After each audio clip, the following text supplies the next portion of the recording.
Chris Redfield was born in 1973 and was the older brother to Claire Redfield.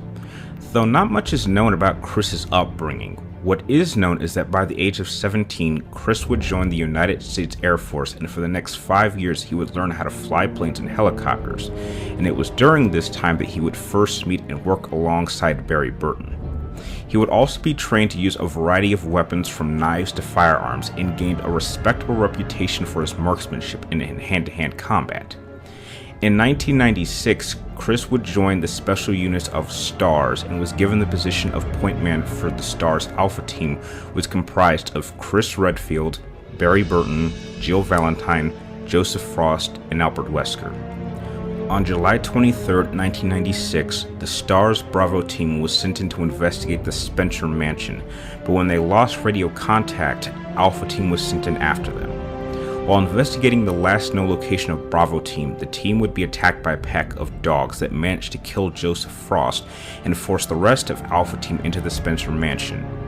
During his investigation of the Spencer Mansion, Chris would discover a secret laboratory underground where it was revealed that Albert Wesker had been an agent working for Umbrella who was tasked to destroy the facility and kill any witnesses. However, in the process, Wesker would be seriously injured by the tyrant creature, but Chris did manage to successfully kill the tyrant creature and escape the mansion with fellow STARS members Jill Valentine, Barry Burton, and Rebecca Chambers, who just so happened to be from Bravo team. After this ordeal, Chris would take part in many events that had him facing BOWs and the remnants of Umbrella, which included rescuing his younger sister Claire Redfield from an Antarctica base in 1998, where he would encounter Wesker once again and battle Alexia Ashford, who had the only last remaining surviving sample of the T. Veronica virus within her body. In 2003, Chris would team up with his old STARS ally Jill Valentine, and together they would assault a facility in the Caucasus where the two would engage and successfully defeat a new form of BOW created by Sergei Vladimir. In 2005, Chris and Jill helped establish the Bioterrorist Security Assessment Alliance, or BSAA for short, which was dedicated to stopping the creation of BOWs. In 2006, Chris and Jill would receive a reliable tip giving them the location of former Umbrella founder Oswald Spencer, and after making their way through his mansion, they encountered Albert Wesker once again. But unfortunately, both Chris and Jill were no match for him, and before Wesker could deliver the final killing blow to Chris, Jill would tackle Wesker through the window, falling into a chasm, supposedly dying. But 3 years later, while on another assignment for the BSAA, he would be partnered with Sheva Alamer, and together they would not only rescue Jill Valentine, who had not died 3 years ago, but had been recovered by Albert Wesker and placed under his control, they would go on to successfully not only kill Albert Wesker once and for all, but prevent him from unleashing his Ouroboros virus. Now, I could honestly go on and on about Chris's achievements, but they continue on for another 5 years. But to sum it up, Chris's life story to this day states that with over 20 years of training and combat experience, Chris Redfield remains one of the most effective BOW exterminators who has ever lived. Now, the challenge when it comes to Hunk is that to this day, there is little to no real information about him. The earliest piece of information that there is on him states that in 1996, he was sent to a military training center on Rockford Island, and in only 2 years took part in a large amount of successful operations for Umbrella, for which he was the only survivor, which led to him receiving the nickname the Grim Reaper, or Mr. Death. In 1998, Hunk took command of an operation to Raccoon City, where he was to break into the Raccoon City underground laboratory and steal the G-virus from Dr. William Birkin. He was given specific orders to recover Birkin alive, but after one of his squad members got spooked, Birkin was gunned down. Hunk collected the case with the samples of both the G-virus and the T-virus, but as the team was heading through the sewers to reach their extraction point, they were attacked by William Birkin, who had now injected himself with a sample of the G-virus.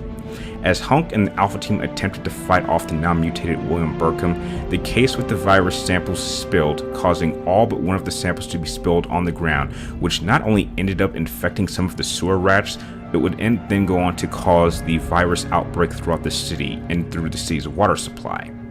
Only Hunk and one team member managed to survive this ordeal, but unfortunately at the end of the day, Hunk was the only survivor and he managed to successfully escape Raccoon City before its destruction. And Hunk was then ordered to take the sample to Christine Henry, who is one of the directors of the French facility for Umbrella Europe. The last remaining information that we have on Hunk states that shortly after the destruction of Raccoon City, he was tasked to deliver a special container from Umbrella to transport to a terminal in Antarctica to Rockford Island, and after the fall of Umbrella in 2003, he would go on to become a legendary mercenary, but his current status remains unknown. Well, what's up again guys, Brian here at 3Tier, and I'm here to present what may end up being my final Resident Evil matchup, as I will be pitting these two newcomers as Chris Redfield will take on the mysterious Hunk. Now, due to the limited information that we have on Hunk when deciding on which timeline to use in this fight, I've decided to make it simple and decide that this fight will take place shortly after the events of Resident Evil 6. So with that out of the way, let us begin by comparing these two physically.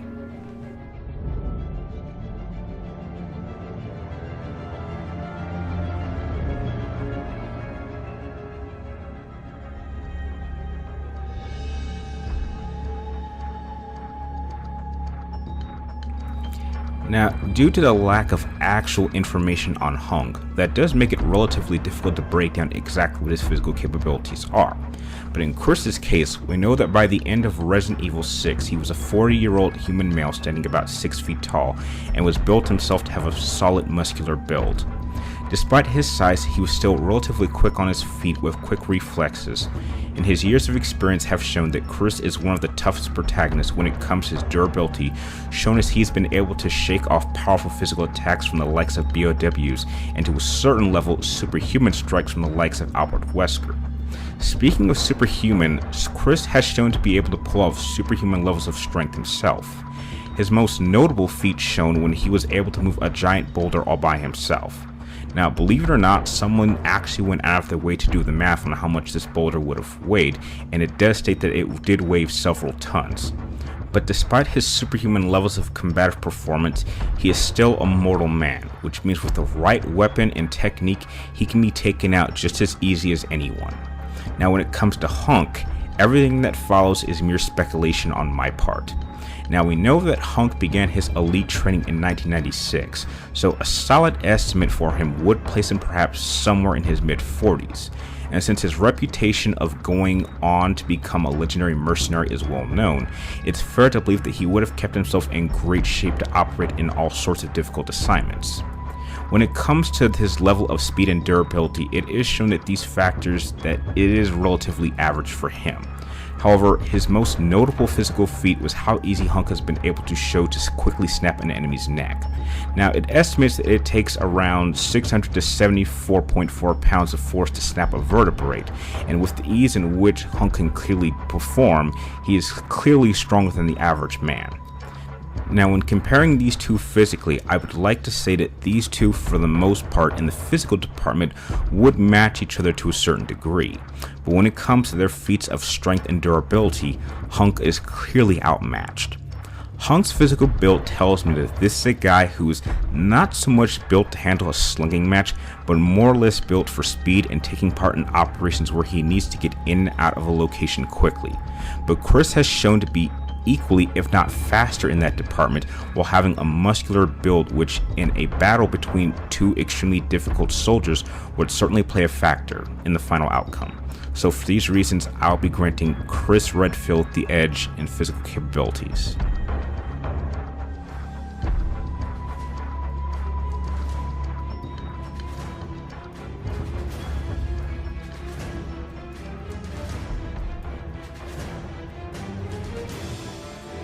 Now, since Chris's equipment is always changing from game to movie, I've decided to keep it simple, and I'll be sticking to his basic loadout of weapons and equipment that he had at the beginning of Resident Evil 6.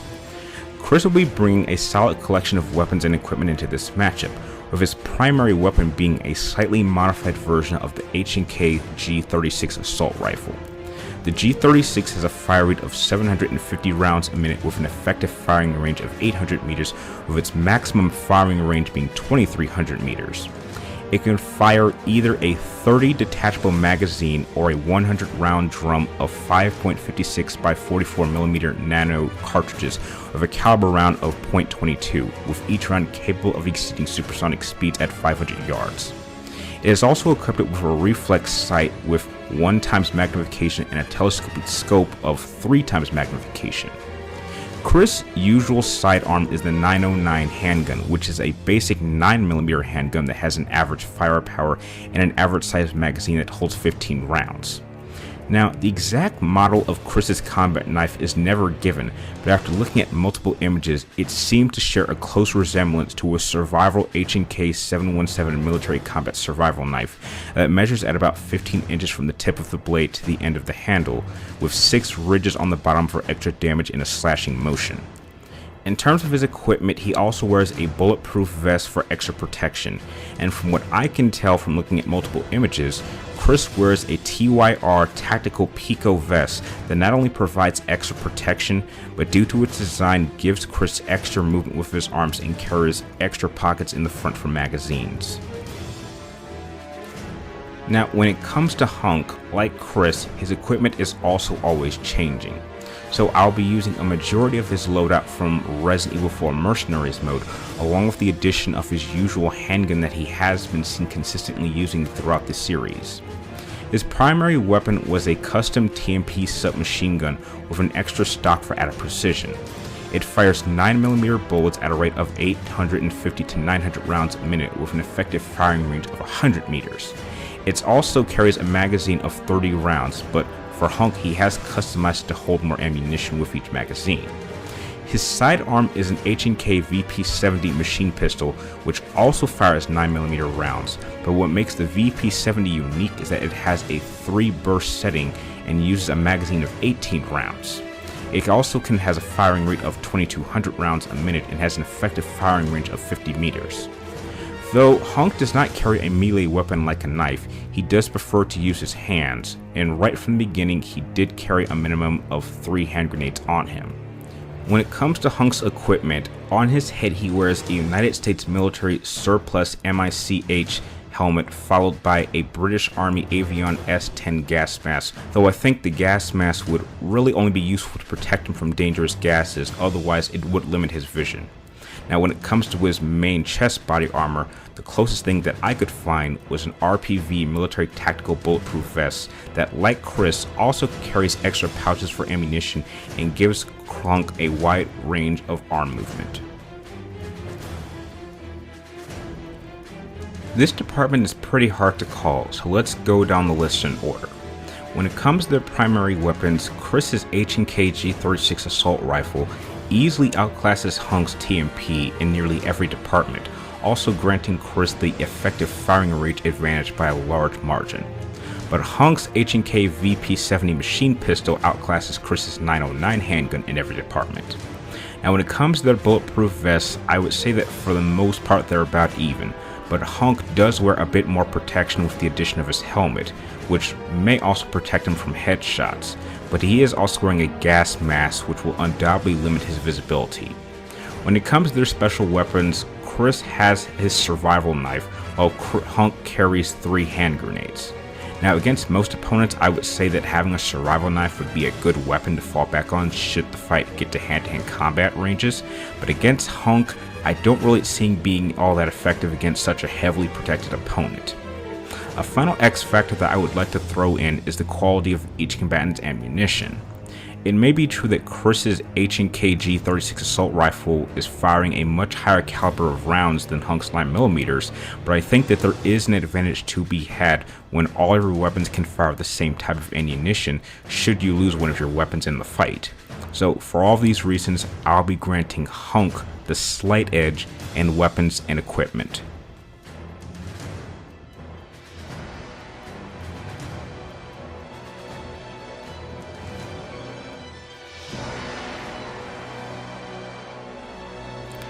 With a combat career that expands over 20 years, Chris has developed an extensive list of combative properties that would allow him to be prepared for just about any possible situation. Chris is highly proficient with a wide variety of firearms, but during his youth he had shown a level of favoritism with handguns, shotguns, and sniper rifles. It was this very development that allowed Chris to become Star's top sharpshooter, even going so far as to win a shooting contest against his rival at the time.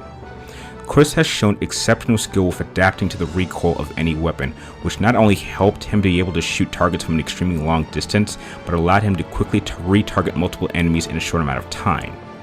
Apart from his marksmanship, Chris was a highly toned unarmed combatant, having trained with the use of CQC while he was in the Air Force, and over the course of his combative career trained in a long list of unarmed combat fighting forms, ranging from kickboxing, Muay Thai, Judo, Jiu-Jitsu, and Chris has even been shown to have been trained in the Filipino martial art called Eskrama. His unarmed training was applied with the development of his physical body to become more muscular was a direct result of his encounter with Albert Wesker during the events of Code Veronica, as Chris recognized that he needed to get better, should and when the day came when he would finally encounter Wesker again. As in addition to his unarmed hand-to-hand combat skills, Chris was not only a skilled fighter, he was also skilled with the use of a knife, and he could easily contend with knife-wielding opponents as well. However, despite how much of a highly trained combatant Chris is, he is far from perfect, and he has been shown that he performs much better when he is fighting alongside a partner. This has been shown on a multitude of scenarios in which Chris has gotten himself into, in which he would have undoubtedly died if not for the quick aid of his partners. In battle, Chris's tactical approach seems to rely on using a heavily focused offense to control a battle situation, then make slight adjustments as the battle progresses. In battle, the one thing that Chris does exceptionally well is pay attention to his opponent's techniques, as this plays into Chris's willingness to adapt. Despite how effective Chris is in an offensive manner, he has been shown to be highly vulnerable to sneak attacks and stealth maneuvers, as he has been caught off guard in some cases, and in some scenarios, he can be so focused on a single objective that he loses his spatial awareness, and against some opponents, this factor alone can quickly lead to Chris being taken down. Despite his mysterious history, we do know that by the time of the Raccoon City outbreak, Hunk was recognized as Umbrella's most effective field agent, having led a large number of successful missions for Umbrella over 2 years, in which he was always the only survivor. His training took place on the Military Training Center on Rockport Island, and this location was specifically built to train Umbrella's paramilitary units on how to combat BOWs. This alone would make Hunk, along with all the members of Alpha Team, all skilled marksmen. His appearance throughout the franchise has shown that Hunk is very skilled with a multitude of different firearms. However, there does seem to be a lack of variety when it comes to long-range weapons like rifles, which may state that Hunk prefers to do his shooting from up close to medium range. Now, despite all the members of Umbrella's paramilitary units needing to be good marksmen due to the kind of situations that they would be thrown into, it's a fair speculation to make that a majority of them would not be extensively trained in unarmed combat, because the idea of wanting to engage any kind of BOW at close range would be very unwise. But Hunk has been credited creating his own original fighting style dubbed CQBZ, or a Close Quarters Quarantine Battle Zone, after the fall of Umbrella in 2003. But from what I was able to determine on this fictional based style is that CQBZ is best used as part of a unit to coordinate their movements as a team to better close in on a target, and is much less effective when only one person is attempting this method. When it comes to comparing Chris Redfield to Hunk, this department is not only the most important, it will be the department that will ultimately decide who would emerge the winner. Despite Hunk's reputation and given the nickname Mr. Death, he unfortunately is outmatched and in a single case outgunned when taking on Chris Redfield. Despite what he has successfully done for Umbrella, and despite what he has most likely done after the fall of Umbrella becoming a freelance mercenary, none of this really helps him in the long run against Chris, who has an even more impressive combative career and an overall combative resume than Hunk. Hunk may have gotten the slight edge in weapons and equipment, but that's more of a practical edge and not a combative edge, in the way that this fight would play out. Chris's physical edge will play a much more significant role in this engagement than their weapons and equipment. Chris's overall aggressive offensive approach will force Hunk on the defensive and force him into an extensive engagement, and Hunk isn't trained for that. Hunk to his core is an extractor type of combatant. He's meant to get in, recover the target, and get out as quickly as possible, and not to stand his ground and fight. And ahead to an engagement, Chris's H&K G36 assault rifle will grant him a serious advantage when it comes to range, and while I do not believe that he will get a killing shot on Hunk, he is guaranteed to get a number of hits that will succeed in slowing Hunk down. So as the range between the two decreases, Hunk's combative performance will decrease, and should this fight get to close ranges to the point where the two engage each other in hand-to-hand combat, Hunk simply does not stand a chance because Chris has already faced opponents that are far more above Hunk in close quarters capability at that range. It is true that Chris is weak against sneak attacks, and should Hunk ever get into a position in which he can get the jump on Chris, he would be successful in taking him down very quickly. But against Hunk, whose reputation will be well known to everyone in the BSAA, Chris would take extra steps to assure that this didn't happen. What Chris would achieve in this engagement is to take Hunk out of his comfort zone and force him into the kind of fight that he is not prepared for. When going on the offense, Hunk does very well against hordes of zombies and groups of BOWs, but I think it's safe to say that Chris is far more dangerous than any BOW that Hunk has ever been prepared for. And for this reason, I not only grant Chris Redfield the edge in martial skills and battle tactics, I therefore declare Chris Redfield, the BSAA agent, the winner. And that'll do it for what may end up being my final Resident Evil vs. series matchup. But please, tell me, do you agree that Chris's experience and overall impressive combative resume is too much for Hunk to handle? Or do you think that Hunk might have some secret mysterious technique or weapon that we haven't seen before that would grant him the victory? Share your thoughts with me and everyone else down below, and please tell me, out of any Resident Evil matchup that I have done, what has been your particular favorite? Share your thoughts with me and everyone else in the comments down below also, and please don't feel bad if Hunk happens to be your favorite mysterious Resident Evil character. So, with that out of the way, I would like to thank you guys for watching. You're all awesome, and like always, here's a preview of my next Versus Series matchup, and I promise you this matchup has been requested for some time, so I hope you enjoyed this little preview of it.